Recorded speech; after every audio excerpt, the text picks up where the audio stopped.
good evening, and welcome to Tea Time.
Hey everybody, welcome to Tea Time. I'm so glad you're joining me tonight.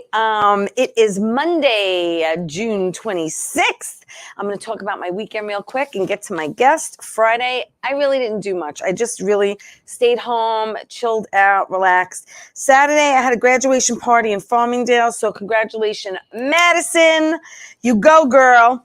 And Sunday, actually Sunday night, I went to a movie preview of a movie called Return to Danger with Mario Polite, Joseph D'Onofrio, Peter Green, and written by Gary Goodell. So we have a couple of pics that we could put up. That's me and Gary. There we are. It was amazing, amazing movie. And then the next pic is Mario Polite. Mario was on my show before, like 5 years ago, and he's gonna come on. So I can't wait for him. And Joseph D'Onofrio, of course, who is in A Bronx Tale, and he was fabulous in this movie. Thank you very much. All right, so let me get to my guests, because you know my show goes very, very fast. He's an actor. He's a comedian. He's also written and produced a couple of things, too. Bob Greenberg is here. Hi, Bob. Hi. I know a lot of your audience thinks they're looking at me saying, "Is that Chris Christie?" I'm not running for president. I'm Bob Greenberg. So don't be scared. Don't turn off. Bob, I want everyone to get to know you. So why don't you tell everyone where'd you grow up? I grew up in Brooklyn, originally Brownsville, Brooklyn. Then we moved to Kings Highway and 54th Street, and went to school in the city. As we say, the city. Yes, you went to art and design School originally. Of Visual Arts, right? Yeah, and then School of Visual Arts. Yeah. Studied film. Yes. I have a BFA in film. Which today, I mean, what I learned, they don't do they do everything on the phone now. I mean, I learned A and B rolling and all kinds of weird stuff, and roll sound, roll camera. They don't do any of that. They just got a phone and they shoot a movie nowadays. Yeah, you know? It's very, very different. When I'm on a set, and now they just let everything roll. I'm so used to the director saying, roll sound. Sound guy says, sound rolling, roll camera. Camera guy says, camera rolling with speed. Right. Yeah. And then the director says, action. Now it's like this. You get on the set and they go, you can start whenever you want to. Things are just rolling. You know, you don't know what's going on. You don't. And you can end. You don't. You can end whatever you want to. End whatever you want to. I was on a set waiting for action and I never heard it. It was crazy. They don't do it. Everyone's just so laid back, and they don't worry about the lighting. And it used to be f-stops and things like that. They just, they turn things on and they work. Yeah. All right. So the question is, you've been doing this a very long time. I guess so. In the entertainment industry. What started your career first? Was it comedy or acting? Hardy and all those people, yes. Yeah. And I just got into that, and then I made a film, and I got a full tuition scholarship to the School of Visual Arts, and studied film there. And then I got hit by a car on Kings Highway and 54th Street between Avenue D and Foster. Be careful if you're crossing Kings Highway, because, so I broke my leg and all this stuff, and I could have stayed out a whole year and then went back to college. But instead, I went to school, but now I'm on crutches. I couldn't do much. Now, in those days, like I said, when you made a movie, you had to hang lights, you had to carry the equipment. It was heavy. You had to do a lot of physical stuff. I couldn't do it. So I wound up acting. A lot of the scenes were very simple in room 404 at the School of Visual Arts. We would basically sit behind a desk and we would do a scene. And the more I was doing the acting and was going over big and everything, I kind of drifted into that direction. When I graduated from School of Visual Arts, I didn't know what I wanted to do. I drifted into the videotaping business. You know, there was a business because before phones and everything. That was big back then. I used to hold lights, camera for bar mitzvahs, weddings. I shot a bris once, you know. Oh, Maron. I never did a wake, but anyway, yeah, no shiva calls. I didn't do it. No, but I did a lot of weddings. You know, there's music in my head like I'm so excited. It's raining men. It's still ringing in my ears, you know. Right. And I did all that stuff, and then I became a videotape. I was a master tape librarian at Video Dub. Now, nobody dubs anything anymore. Wow. But like a commercial you see on TV in those days, it would arrive on a big reel, a big metallic reel, all this magnetic tape, you know, thick videotape, a 2-inch tape, and you'd roll it and you'd listen to it. And when it stopped, you'd cut it, and that would be a spot that you put in a little box. You roll it up, and then you ship it out to Poughkeepsie or whatever, or to ABC. And then you go. So I used to do that. I was in shipping and receiving, and then I wound up being a master tape librarian, where I lost a lot of shows. So I didn't last too long. But at that time, there was a group called First Amendment. Okay. They were improv group. In New York, you had First Amendment and Chicago City Limits in those days. And the girls were prettier at First Amendment. I don't know. For some reason, I went to First Amendment, and I studied there. And Jane Brucker, who you may have seen her in Dirty Dancing, she's the sister, you know, right? Yes. She taught improv. She was my teacher, and she also hosted an improv jam on Sunday nights at Folk City, which is, I think it's called the Black Cat now, but it's still there, Folk City, a famous place. So I just started performing without not much training. And then from doing improv, I wound up doing improv uptown at the West End Gate with John Leguizamo and a lot of good people that you would recognize their names. And in between the sets, I would get up and I would do a joke or two. I had a Hands Across America joke about arriving late. I don't know if you remember Hands Across America, but everybody held hands all across America. And I thought to myself, you know, I said, well, you know, I kind of wake up late every day. So what if I got there late with somebody in, you know, Texas, have to take a step to the left, you know, whatever to accommodate me.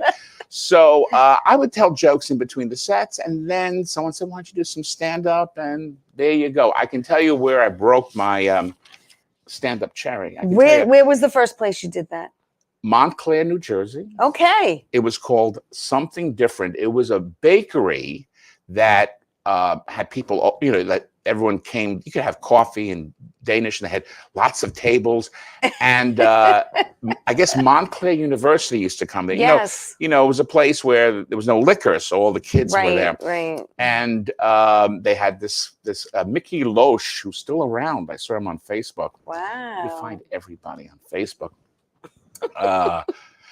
Maybe he's on MySpace too. I don't know. But anyway, he's maybe on my pager. I have no idea. But anyway, he's on Facebook. Anyway, he hosted the show, and there were, and that was where I broke my stand-up cherry. Wow. Yeah. I did a place in Red Bank, New Jersey for a weekend. A coffee? The Laughing Bean. I did the Laughing Bean. You did?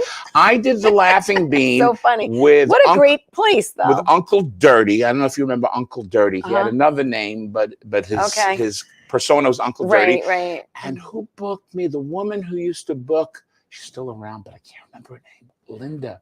Linda's the first name. Very nice woman. I can't remember her last name. Yeah. But Linda, she used to book Dangerfields. Right. She booked me because they wanted all clean comics. They do clean comedy, you know. Yeah. Recently, we've worked together, and I wasn't particularly clean, but normally I have a clean act. Yes, normally you are clean. So she booked me, and I was the featured act. Uncle Dirty was the headliner. Uncle Dirty couldn't have been nicer.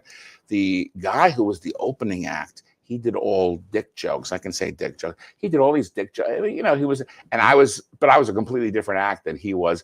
And I just remember we did 2 shows, but I had to catch that train in Right. Red Bank, the midnight, because if you didn't get the midnight train, forget about it. You're there the next 6 a.m. day. Yeah. So at the last show, I had to flip things. I had to wind up being the opening act. Okay. And this guy who, I don't know who he is, but he was not as nice as Uncle Dirty. Mm. He kind of flipped out because he felt he couldn't follow me because I did impressions. Yeah. And whatever.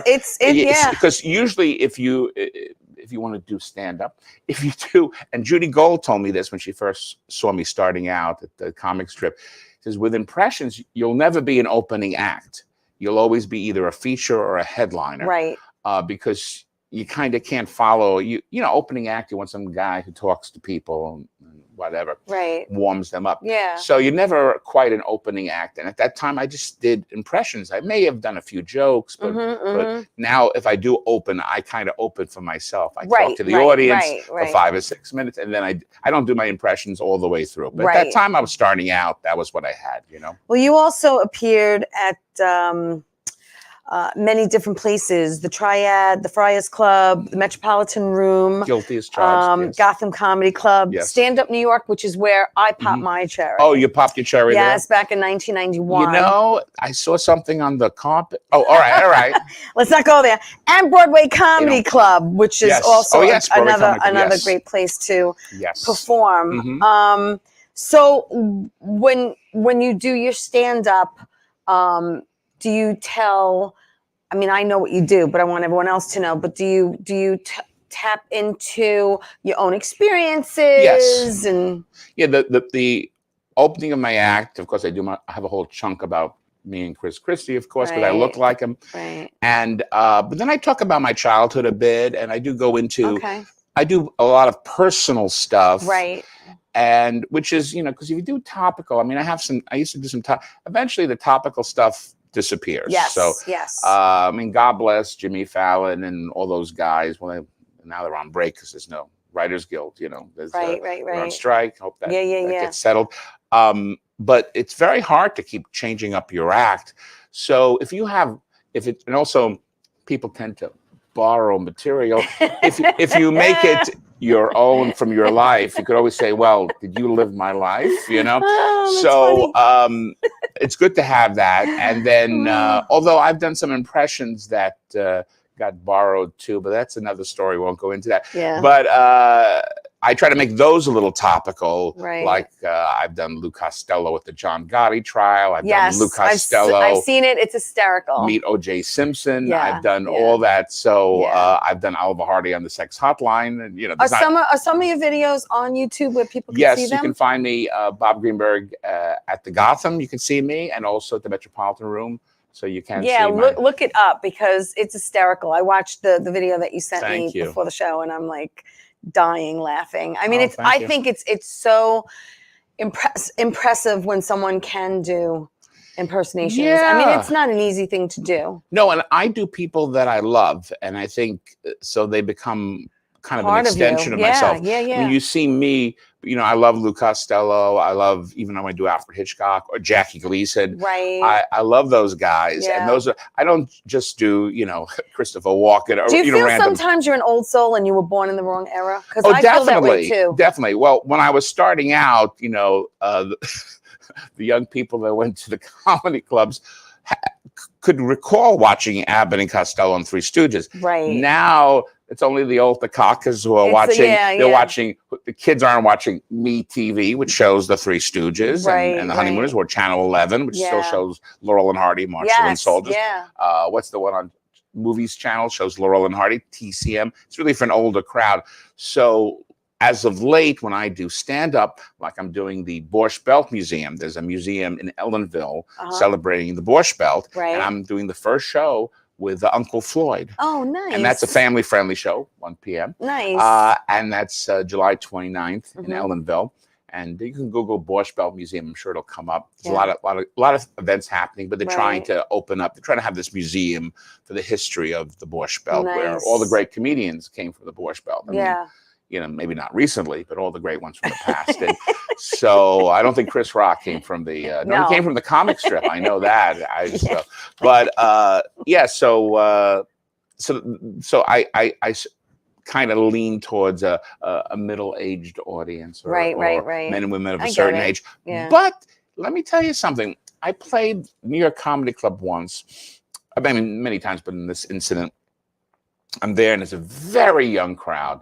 And I did my regular stand-up, and I do fat jokes because I'm fat, and I do Jew jokes because I'm Jew. Does that sound right? Yeah. Anyway, and, You could say that. right. And I just forgot the ish. What happened to the ish? Right. Anyway, You left out and I'm the in ish. Long Island. So, and then I went into my act, and they Right. knew Curly, the Three Stooges, and they Right. knew Ralph Cramden, but Yeah. the Laurel and Hardy and Yeah. Abbott and Costello was a little.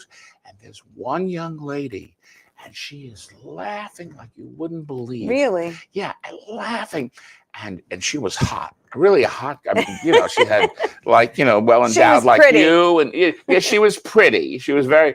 She had healthy lungs. She had healthy arthritis lungs. in the hands. No, she was. Yeah, so anyway, but a girl that everybody would be checking out. Let's put it that way. Okay. And she's in hysterics through the whole thing. And then I'm done, and she comes running up to me, and she's hugging me and kissing me, and all these other guys that are there, they're all like salivating. What's going on?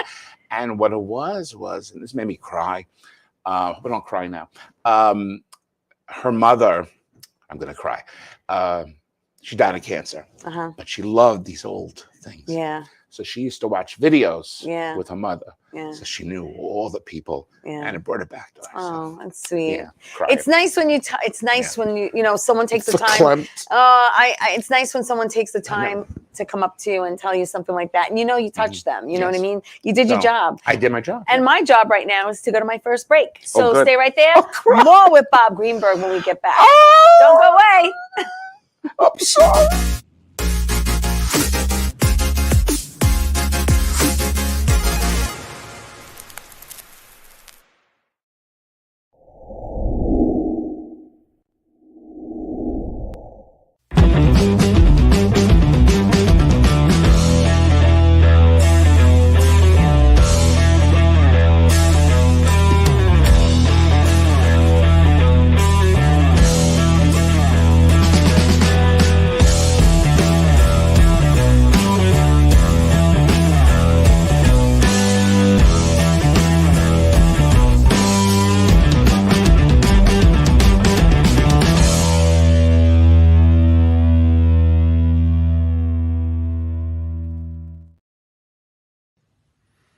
Well, hi there, Theresa. It's John York from General Hospital. I am just checking in because apparently you have a great talk show called Tea Time on Strong Island TV. I want you to have continued great success and have a lot of fun. It sounds like you're having a lot of fun, and that's pretty much the key to everything, isn't it? So continued success. I'm proud of you. Have a great day, Theresa. Bye. Hey, everybody. Welcome back to Tea Time. I'm so Hi! Bob Greenberg is here. He's an actor. He's a comedian. He also has written and produced. You've written and produced. Just to go back to comedy, Hello, Mike. You okay? You. I just hit the mic. I was doing business here. You like I mentioned, you were at the Friars Club, the Triad. Yes. How'd you get into the Friars Club? Tell me about that. I was sponsored by Jeffrey Ross. Because someone has to sponsor you. Yes, correct? Jeffrey Ross and Yes. Dave Koenig, two great comics. Wow. Yes. And this is the weird part. Years ago, it was the first Toyota Comedy Festival. It was a regular festival. Right. There was an open mic situation to get on to do these shows, and they did it at the Carnegie Deli, and Alan King was one of the judges, and there was I can't recall his name, but somebody, a big honcho from SNL and all this stuff, and they loved my act, and I got booked to do these shows with a lot of good people. I think John DiResta was in the show. Oh yeah, I worked with John. Yeah, Marla Schultz. Oh wow. And some really good people were on this show. Maybe Nancy Redmond, I'm not sure, but anyway, they picked us from this open mic situation. Open call kind of thing, audition. And I could have become, I was an honorary friar for a whole week. I got into these shows, and I was just so shy and nervous at that time. Really? went into the club, and I didn't go past. There's a bar, Uh-huh. and then there's further down is a dining room. There's multiple floors. I couldn't get past the bar. Right. I don't know what it was. So I was very shy, and over the years, people say, Bob, you should join the Friars Club. You're into the old thing. And I didn't know what the problem was. I had to come out of my shell, and eventually, I think it was Dave Koenig who pushed me, and then I started hanging with Jeffrey Ross, and he said, I used to be a plant for Jeffrey Ross. Really? I'd be in the audience, and he'd ask. It happened by accident once. He was at Caroline's. I was in the audience, and I knew him from doing stand-up. Right. We did a movie together called Heartbreak Hospital. I think that was the title. Anyway, really? Okay. I think that was the film he was also in with me. We didn't have any scenes together. I had a scene with Patricia Clarkson, I remember. So, and John Shea was in the movie. Anyway, so he says, you should become a member. But anyway, at the Carolines, what happened was I was in the audience, and he left his drink at my table. And he says, Bob, did I leave my drink? Right. I said, yes. And I got up on stage with him, and we did this whole improv thing. Cool. So then he'd have me come back, and he'd make me his road manager, his personal trainer. I have wash tub abs. We had a whole shtickler. Right. And I did that with him for a while. Wow. And he'd pay me $25 or something. It was kind of funny. But then it was harder and harder to do that. And it was, although it was kind of rewarding, there were people who thought I really was his manager and things like that. So I felt that was kind of like weird, So, because I wasn't really doing my act. It was just, he'd make fun of me, like he does everybody else. Yeah. So anyway, he kind of pushed me into getting into the club. And then of course, I became friends with Freddie Roman. I became friends with Stewie Stone, Jerry Lewis. I used to hang out with Jerry Lewis. Yeah. It was wonderful. It really was. And I'm so glad Mickey Freeman, who played Zimmerman on Bilko, was a close friend. Erwin Corey, we hung out together. We have some pics. Can we put up some pics? You have some pics of me with some famous people. Yes, with some very famous people. There's Don Rickles. Don, real sweet guy. I heard some really beautiful things about him. I was introduced to him. I think Jeffrey Ross introduced me to him, and he said, "You're a comedian." He says, "That's great. Do you love doing it? If you love doing it, you'll always be a success." That's a nice thing. Aww. He didn't know me from Adam, but he was very sweet.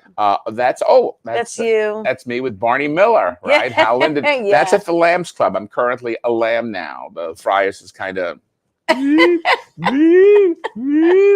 Friars is no more, so I'm now a lamb, which is an older actors fraternity. Abe Vigoda, that's also a Friar. His whole shtick was he'd be at a roast and he'd be sitting there, and he looked like he was dead, and somebody would say, "This is going on too long. Look, Abe Vigoda died." Oh my God! And he would just sort of wake up. That was Robert Klein. Robert, I'm very friendly with him. Yeah. He was just at the Argyle Theater, and I couldn't get there to see him, unfortunately. Yeah, he's involved with the Borscht Belt Museum. Yes. And he booked me on Robert Klein time back in '87. I did a Three Stooges act at that time. Nice. Yeah. Anyway, there, I'm working it up. So we've been friends. Oh, yes, Brenda Vaccaro. She was at the Lambs. There we go. I sound like her when I first wake up in the morning. Yes, we all do. I asked her, who do you sound like in the morning? And she was like, she didn't get it. She was like, that's great. I sound like myself. Okay. Oh, Larry Storch. Larry. He passed away last year. Yeah. He was like, I forget, he was 96. He was from F Troop. Oh, no, he was 99, right? I think he was. He was almost 100. Yeah. And he said he didn't. It's so funny. He said he didn't want to live to 100. He was almost 100. Really? And he passed. Yeah. Oh. But I knew him very well. Very well. Is that Sweet it? Is guy. there one? There's me with Larry. One. Larry was such a great guy. And, he started out as an impressionist. In fact, I didn't know that about him. Yes, the cliche impression of doing Cary Grant is we go, Judy. I don't even do it. Thank you. So whatchamacallit, he was doing impressions. He was I also was friendly with Will Jordan. Now, Will Jordan created Ed Sullivan. There was Ed Sullivan. Wow. He had a show. Yeah, he was Ed Sullivan. Yeah. But Will Jordan did the first kind of impression of Ed Sullivan. Really? And I'm going to backtrack just a little bit, or sidebar a little bit. Will was doing his impression of Ed Sullivan somewhere, and it wasn't getting laughs. So he started to milk it with a really big shoe and like spinning around and all that, and doing those gestures, which Ed eventually adopted. Really? Yeah. So they weren't originally Ed's. No, they Interesting. Ed Sullivan was a journalist, and of course, for you young people, he hosted an incredible Sunday night show, the Beatles, Elvis, everybody. He had everyone on. That was the show to do. Yes. And he was not a performer. He wasn't a personality. The Three Stooges, I know they made this incredible comeback thanks to television in the late 50s. It was a big deal. They were going to appear on the Ed Sullivan show, right? Right. And he introduces them as the Ritz Brothers, which was an old-time act as well. But and they went on and they did their act, and afterwards he said, "Oh, it's funny, the Ritz Brothers, they look more like the Three Stooges." He had some sort of cover, which I'm sure somebody gave. But he was constantly doing stuff like that. He was just a stiff. He was a guy. He was a real guy. He was stiff, and he was not a personality. Anyway, Will, to make the impression funny, did this spinning around thing and really big shoe, and that became Ed Sullivan and he started to do that from Will, and he had Will on. They would both do it together. That's fascinating. And we go back to Larry Storch. Yeah, Will told me that Larry Storch was the impressionist that all the impressionists watch. He did all these fantastic impressions, and his most famous one, oddly enough, is Cary Grant. Why? Every impression does Judy. And I saw Peter Bogdanovich, the famous director, and somebody else, maybe it was Ben Mankiewicz on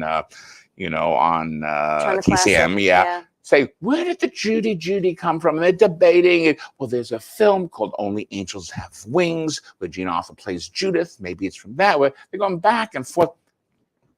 How it happened, the impression Judy came from Larry Storch's performing. I forget which club, but it was a famous club in the city. And Judy Garland was going to her table during his act. And just as he was doing Cary Grant, maybe I'm surprised because she was a nice person. She may have had a few, drinks or drugs or whatever. She walked in front of him as opposed to behind. Maybe she couldn't get behind. Right. And so he's into his Cary Grant. He sees it. He starts to go, Judy. Well, Earl Wilson, you know that name? He was a columnist, Earl's Pearls, in the Post.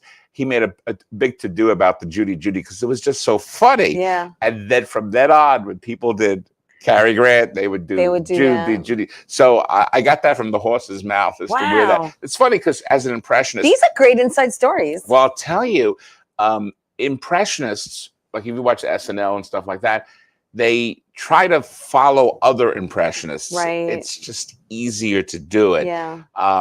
And you've got to tweak it, you've seen SNL when they do it. If you do it exactly, the voice, it's interesting, but it's not funny. And Will Jordan had that problem too. Yeah. So you've got to find something like a tick or something that they do that may be a very minor thing in their litany of actions, but it's something that people can recognize, and then you overdo it. Correct. Like a cartoon.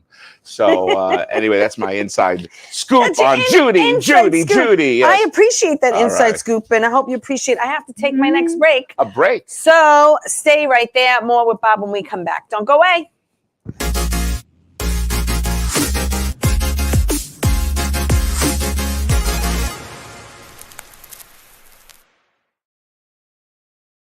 Wonder Woman was everything to little girls, especially that look like me. She stands for being a voice for people that need a voice. My organization renovates homes for people with disabilities. And when I come home, a self-care routine makes me feel my best. I'm very proud of the difference that we're making, and to see that impact in my community inspires me to work even harder for everyone around me. How you doing? It's Sal the Voice Valentinetti.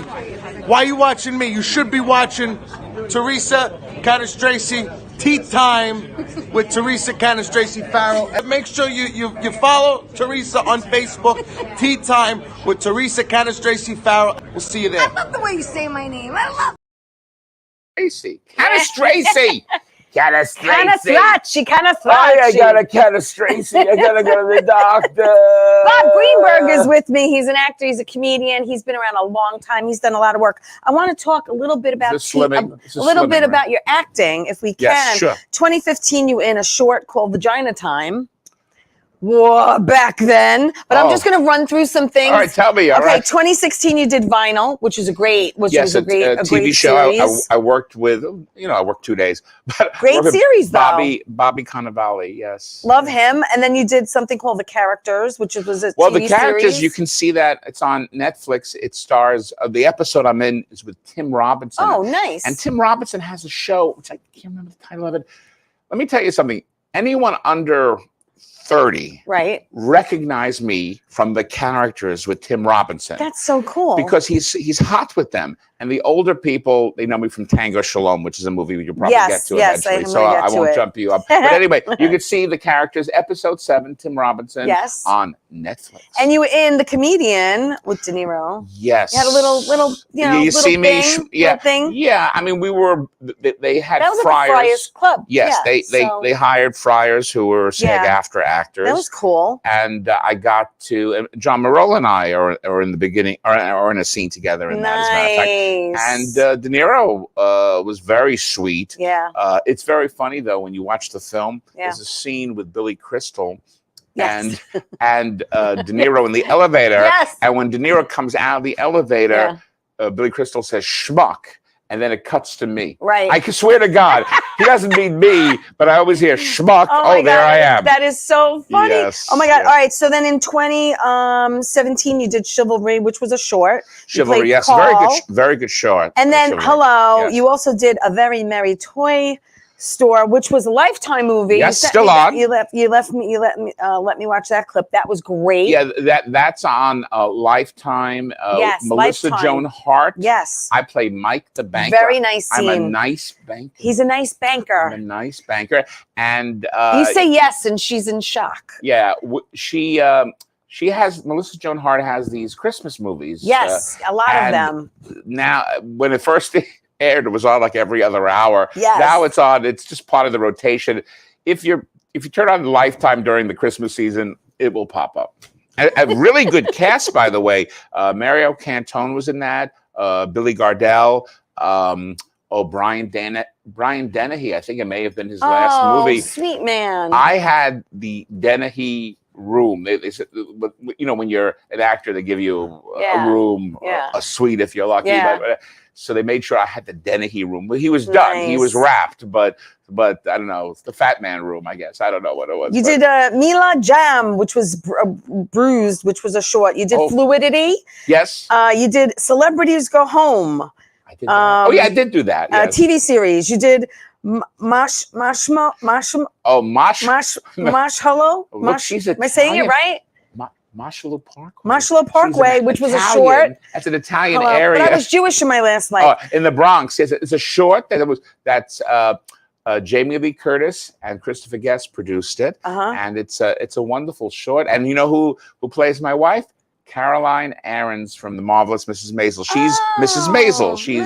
She's the mother, Kevin Pollak's wife. Yes. All right, 2020, you did the Honey Zoomers. Yes, I did the Honey Zoomers. Yes. Now we have a pic of you as Ralph Camden. You've got the bus picture. Yeah, I played. But I'm just putting that up because you look fantastic in that picture. I played. Well, this is me with the official Jackie Gleason bus. If you've seen stills of Gleason posing with the bus, it's technically that bus, except cool I will give you a little dish, a little tea. The original bus fell apart. It doesn't run. Well, it was old. Yeah. So they took the sister or brother bus, and they took the numbers off that bus. And so that became, this is a little dish here. You're only going to hear it here on Tea Time. Exclusive, people. We're spilling the tea. But it's as good as you're going to get. You know what I mean? Where was that picture taken? King's was it in Brooklyn? Yes, the college. King's Kingsborough. Kingsborough. Oh God, how could I forget? That's okay. It was a great payday. Yes. Kingsborough and college, Right. and it was a Brooklyn Day or a homecoming thing. Right. And I had just done Jackie Gleason on The Next Best Thing, Uh-huh. Ryan the Booker booked me from Right. that of all things, and yeah, it was great. I got to work with the bus. I could not drive that. That bus is the unsafest thing. Those buses were not safe, and I couldn't even turn the wheel. But they had a guy who drove. But I was basically doing shtick around the bus. But I do a show. Long Island would know this. I did a show, I should say. But we're bringing it back. I just did one in Staten Island. The Honey Moaners, produced by New York Dinner Theater, and I did that in Long Island and Jersey a little bit. Mostly, I did every catering hall in Long Island, in Hauppauge, the Tivoli Terrace, the Huntington Townhouse. You name a catering hall. Nice. Relatively 15 or 20 years ago. Every weekend I worked Friday night, Saturday, Sunday afternoon. You were busy man. But the catering halls and then gone. you know, you had mentioned Tango Shalom. That was in 2021, and then we're into 2022 now. Yes. You did Crash the System, which was a TV miniseries. Yes, that was on Tubi, and I think it's on Netflix now. Yes, I'm in that. And you did The Brothers Clifton, which was also a short. Yes, it's on. And Sleepyhead. Sleepyhead, which Lilo Brancato was in that, I think, from yes. I'm right. I'm in Sleepyhead. I play what is my character's name? Is it, I can't remember, but anyway, I have a nice part in that. Yes, that's good. And I don't know, but if we have the two picks, there you are on SNL. Yes, I was. Tell me how that happened with Jim Carrey. Okay, this is how it all worked out. And there's a second pick too. Me and of Jim. You coming out. Yes. So what happened Love it. That is my dream, to be on SNL. All right. So I had been booked. I'm in a lot of digital shorts. You know, the shorts they have on that. Yes. In I guess it would have been well, me and Jim did that January. Me and Jim. Yeah, it was January 8th, 2011. Correct. So prior to that, I was booked I was on shorts and you know, background work on SNL. Yes. And they had a bit that they wanted me to do. Okay. Where the whole shtick is that it's 2011 by the Mayan calendar. 2012 is the end of the world. Right. So Jim Carrey's now going to say what he wants, do it, and so he says, like, for instance, right now I'm looking at a pair of beautiful breasts, and they cut to me in a T-shirt. Right. And I go, "Thank you, Jim." And we have a little thing. Right. That was supposed to be it. Okay. That was it, and it was written by Colin Jost and John Mulaney. Okay. So at the end of the monologue, now, ladies and gentlemen, at 8 o'clock, SNL does a dress rehearsal show. It's a 2-hour show. Okay. Full audience. Right. I assume they tape it. Yes. And then at 8 to 10, and between 10 and 11, they determine what makes the 90-minute show that you see live at 11:30. So you don't know when you do the 8 o'clock show if you're going to make it to 11:30. Okay. So I didn't know till 11 o'clock. They might cut a bit. They might cut a bit. Yeah, they cut or rearrange the order, whatever. So we do the show, and at the end of the monologue for the dress rehearsal, Jim proposes to a real audience member. I was a plant. I was getting paid. Right. I was rehearsed with Jim. Get me, Jim. Anyway, and he was very nice, by the way. And so anyway, he finds an audience member and proposes marriage, and she's perfect. She's like Goldie Hawn from Laughing Days. She's giggling. You know, she's great. Yeah. He picks her up. He says to the audience, "We're going to go back and fornicate," or whatever he says. And she's great. Right. We do the live show. So we do the "Thank you, Jim" and all that stuff. We do that bit, gets a big laugh. Right. And that's supposed to be the end of me. Okay. He goes into the audience, finds this woman. Yeah. Her name is Mindy, because he asks her name. Okay. And he says, "Will you marry me, Mindy?" And she just shakes her head. Says, "Will you marry me?" And she shows her. I don't know if they had talked to her before, or it was cold. The bit? Well, I think she was surprised. I think she didn't know, Really? Yeah, I don't know. I can't explain what happened, but she's showing her wedding ring. Oh, so you're already married, Wendy? Or maybe she froze. Who knows? All right. And he's trying to get her wedding ring off. So I'm sitting there, and I'm a plant, and I see this is bad, because I see Jim's eyes are going like this. And so you never say no in improv. Right. So I'm waving to him that I'm here. I'm here. Right. And I said, "Okay, forget it, Wendy. Forget it, Mindy. Okay, dude, come here. And he grabs me, Really? and he brings me up on stage. What's your name? I go, I'm Bob. Awesome. He says, Bob, will you marry me? Of course. And so there's meet Bob. And that time you couldn't marry men because my new life partner or whatever. Right. And we hug and everything. And I actually said to him, should I pick you up? Because he picked up the girl. And that they, no, we're just going to hug. We're like talking through the whole scene. Funny. And so he hugs me and we're waving and everything. And it goes over tremendous, better than the original ending. You see and people that? thought it was scripted too. Right. And he turns to me and he says to me, Bob, you saved my ass. He said, thank you so much. Really? And he has his hand, and all of a sudden his hand is pulled. They're pulling him off me and they're tearing, well, it's a breakaway. They're tearing off his clothes because he has to change his outfit for the next thing. Yeah. And I'll always, I can't remember his name, but the assistant director, no, he was I forget the term, but the guy on the stage who's the first director, no, second director. What's the term? Can't remember. Anyway, the guy who's running the shots on the stage, he says, ladies and gentlemen, the AD, first AD. The AD. Right. Okay. Because the other guy's in a booth, right? Ladies and gentlemen, let's hear it for Bob Greenberg. And everybody applauds. That's great. And I get off and I take a bow off the stage. And I'm walking and people are high five.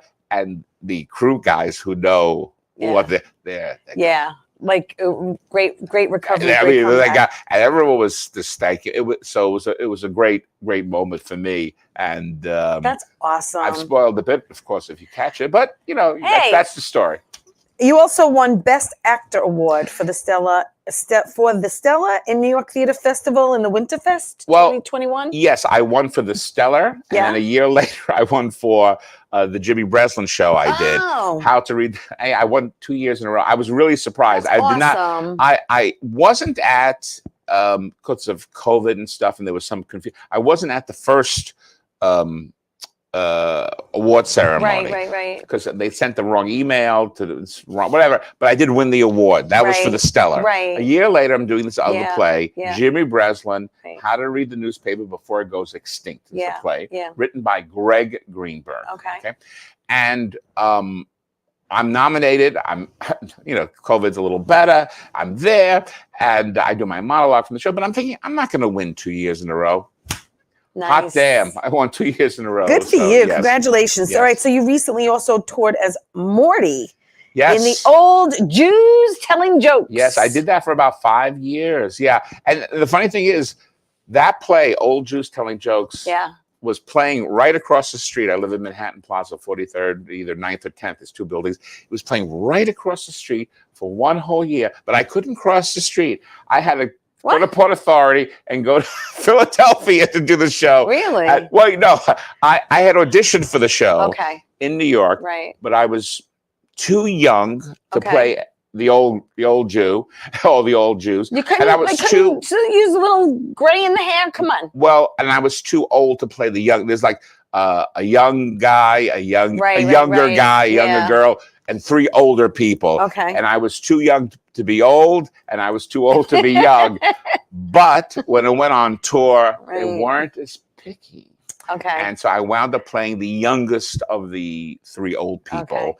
And now I'm probably closer to where I should be to do it. But anyway, on tour, nobody cared. So we have another pic that wasn't put up. Maybe we could put it up. Actually, I think it was you. You do the Laurel and Hardy bit, and there's a pic of you. Me and my friend Jonathan Smith, or is it the one with Soupy Sales? I see Soupy Sales there. Well, that's Pat Cooper. That's Pat Cooper. Oh, he's a great. We just recently lost him too. Yeah, I think I see it over there. It's the next one below. There it is. All right, and I'm pretty. There's Soupy Sales. Look, you look young. so good. I'm a little young. I'm a little. I'm a little young there. That. But that's a Soupy great Sales. Pick. Yeah, that's one of the first times I did party great? with Jonathan Smith. Yeah. But we do that a lot, and it's my financial pleasure because we make a lot of money. Yeah. Not enough, maybe. All right. Well, we make enough money doing corporate events. A lot of birthday parties. Now, the funny thing is, even with Gleason, and I do private parties as well. Right. He is for hire. Yes, I am for hire. I used to do 40th birthday parties, 50th. Yeah. Now I'm doing like 80th birthday parties and 60, but like Laurel and Hardy, I've done some 80. Oh my God, I did funny. a Jackie Gleason in Bayside. Actually, it was an Italian restaurant not too far from where we were. It was opposite that Unicorn Diner or that something. There's a diner on. There's a ton of diners in Queens. I think it was called anyway. Whatever right across the street is an Italian restaurant. Wow. Very nice Italian Nice. restaurant. And I did a private party. Guy was 80. So now that's where my audience is skewing now. I went from 40 years old, 50, 60, and now 80. So. All right, listen, we're going to take my last break. Certainly. All right, don't go away. More with Bob when we come back.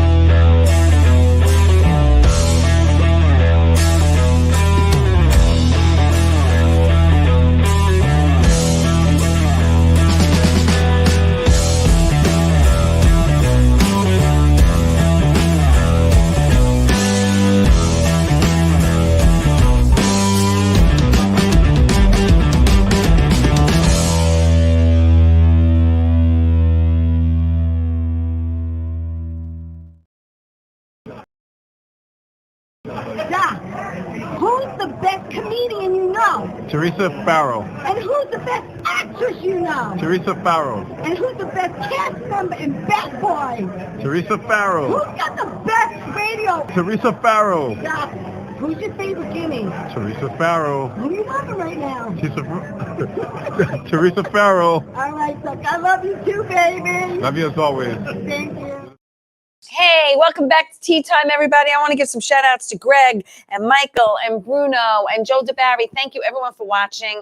Please like the show. Please share it. Tea Time is live every Monday night on YouTube and Facebook. Then it goes to Roku TV, Amazon Fire TV, Twitch TV. You can listen to it where every podcast can be heard and seen every Saturday at 11 a.m. on Channel 20. We're going to be on TV Saturday. You got to see us. Yeah. So You gotta see listen, me. so how did Bob and I meet? That's a great question. We actually met on the set of Murdered by the Mob. Yes. Now, your wife in real life. Yeah, Teresa Della Val plays Donna Rosella. Correct. She's been playing it for 3,000 years. Or Forever. whatever. And I was brought on as an understudy as Donna Rosella. So we're going to bring up that picture of me with the gray wig on. Let's see. The gray wig. And there's the gray wig. There we are. There she Oh, is. wait, there we are. That's her. Now, Okay. Bob plays the congressman. Yes, I play the congressman. There we And go. that's Donna Rosella. And then they asked me to play the cop. Yes. And I played Boom Boom Spumoni. Yes. Look, she busted me. She busted me. Look at the busts. Look at Yes, that. and I let got me tell lost you in that something. cleavage for an hour. Thank you. And I've seen Twin we- Peaks. Look, there they are. Twin Peaks. Thank you for the pick. We have such a blast doing that show. Yes. And we just did the show in my hometown of Bayside. Yes, it was a at great Bourbon show. Street. And you were amazing. You did Thank you. some of your You shtick. can see a clip on my Facebook yes, page. go on to that there. and tell everyone how to find what on, you're doing. on Facebook, I'm Bob Greenberg Comedian. You see a picture of me with Jim Carrey. And then on Instagram, it's Bob Greenberg Bob Greenberg Actor Comic. Yes. Yes. And that's where you can get all the information of where he's going to be performing because he Right. has a show coming up called Larry's Late Show. Yes, you can see. I'll post the next performance. Yeah, that we do. so go to Or his pages. friend me or follow me. Follow. Yeah, like a stalker. Go ahead. But that's your best bet. Either Facebook on Instagram and then see where he's performing and what he's doing. I'd like to know too. So we have like 5 minutes left. Didn't this go fast? Yeah, It well, did. it And flew first, I by. want to thank you for coming in from Sure. the city. Because I know it was and it's a nice straight ride, but It wasn't bad. Yeah, and I got a permanent crown today at the dentist. I Yeah, didn't know I had how to go I to the would. dentist. But I'm okay. I seem to be okay. He's Sound good. all right. He's good. He's good. I'm not He's blown good. up or anything. So what do you have? I know you have the Larry's Late Show coming up, Right. but how often do you get out and actually do stand up? Like how often do you do shows as far as Well, I am doing the show in Ellenville right on July 29th. Right. Borscht Belt Museum. Yeah. lately, I mean, I don't go to the clubs. I have an act. I've done this room in Jersey called it's the Borscht Bell Diner or whatever, deli or whatever. I've done that a few times. I've headlined there. But I'm not, I have my act, and I get bookings. I do a lot of private shows. I do performances at the Lambs, which is at the 3 West Club, and I do a lot of shows there. Right. But I'm not like hanging out at the clubs. I have my 45 minutes, and I update it here and there. It's an act, and you don't. I mean, the clubs in the city. He's hysterical. You do. You mentioned before you do Lou Costello at John Gotti's trial, which is hysterical. I tell you, one time I played the My Way Cafe, which is in Howard Beach. This is many years ago. Oh, that must have went over great. Well, they told me, the booker and the venue said you cannot mention John Gotti's name. Okay. So I changed the bit to Lou Costello at the Al Capone trial. Okay, so that works. I work in the weekend, right? I have 2 shows. Yeah. At the last show, the midnight show, I got a little tired, and instead of saying Al Capone, I said John Gotti. And the place froze. The bus boys pouring water, it froze. The guy who was the maitre d', oh boy, his name was Lucifer, and he looked at he had a voice like this, and he said, he just mentioned John's name. He said John, the whole place, and I went through the bit, and it went over fine. But then the owner put his arm around me, and all of a sudden I became like Woody Allen. Oh, I'm sorry, I didn't mean to be didactic or facetious in any way. I didn't mean to mention the man's name and all. And then he put his arm around me, and he said, there's worse things a person can do. That's Am I right? And I said, yes, right. Yes, indeed. No, terribly worse things a person could do. So and you do Jackie Gleason? No. Yeah, and it's a lot of fun to watch how you really get into character and transform yourself. Bang zoom. No. Yes. A mere bigger shows. So again, he's on Theresa. Facebook. He's on Instagram. You are the greatest. Thank you. I appreciate it. Again, I appreciate you coming in and doing my show. I'd like to get the cast of Murdered by the Mob. Am I your first Murdered by the Mob Actually, person? the first one was Ralph Bracco. Okay. And then I had John Marola on, so actually the third. But there's so many talented people in this cast. And they can access Murdered by the Mob online and find out. Yeah, Murdered by the Mob. We have a show July 7th or 8th? I don't know when our next show is, but if you go to murderedbythemob.com, all the information is there. All right, so listen, again, thank you so much. My pleasure. And thank you everyone for watching the show. Before we leave, I'm dedicating my show tonight. I'm gonna put up a pic, that last pic, please. I'm dedicating my show tonight. Thank you so much. That is a picture of my beautiful godmother, Marie Scolza Landcop, and I. That was a few years ago. My hair was short. My godmother, Marie, passed away this past Saturday. She lived in Florida, and she had a beautiful family that loved her. And I take solace in knowing that she is with her husband and her parents. And I'm going to miss her greatly. And look at that smile. It was electric. So thank you for that pic. I'm dedicating the show to my beautiful godmother. May she rest in peace. Thank you. I appreciate it. So listen, everyone, thank you for joining me. I don't know if we're going to be back next Monday. I'm going to see if I could get a guest, and if we're going to, it's a day before 4th of July. So again, Bob, thank you so much for doing this. Thank you, Theresa. And thank you everyone for watching and supporting Tea Time. I appreciate it. Remember, tell everyone you love them, and maybe I'll see you next week. If not, everyone have a beautiful 4th of July. Take care. Ciao.